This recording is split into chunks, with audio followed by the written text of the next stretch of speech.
अवधूत अवधूत इकडे इकडे काय? ते YouTube वरती काय काय व्हिडिओज आहेत त्याच्यामध्ये आपल्याला हे शिकवलं जातं की तुम्ही सोड्यामध्ये हे टाका, तुम्ही कोल्ड्रिंक्स मध्ये हे टाका. त्याच्याबद्दल तुझं काय मत आहे? ते रिअल आहे की फेक आहे?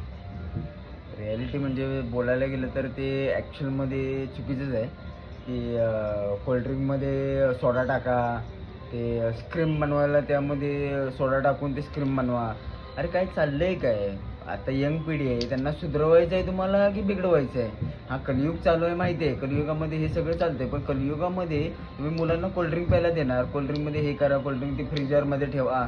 पण ते पॅरेंट्सला किती त्रास होतोय त्याबद्दल ते नाही समजत आहे की बाबा त्यामुळं मुलं हट्ट करतात आहे. मुलं बोलतात आहे मला सोडा आणून दे, मला हे आणून दे, मला ते आणून दे. त्याच्यामुळे दुकानांची पण भर, पैशाचं वेस्टेज, ठीक आहे. त्यामुळे पॅरेंट्स कमवणार किती, त्यातनं हे किती करणार, म्हणजे काय समजेनच झालंय.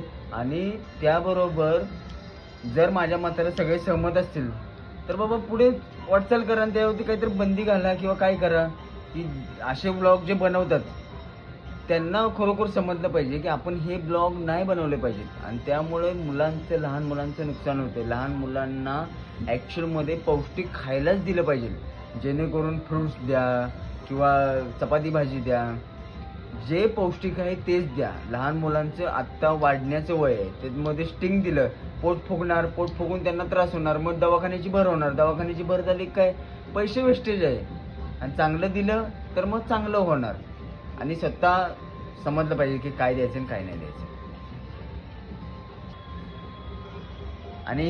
आणि एक गोष्ट की ह्याच्यामध्ये पॅरेंट्सला किंवा मुलांना किंवा प्रत्येकाची आपली पर्सनल लाईफ आहे, त्यामध्ये माणूस काही करू शकतो.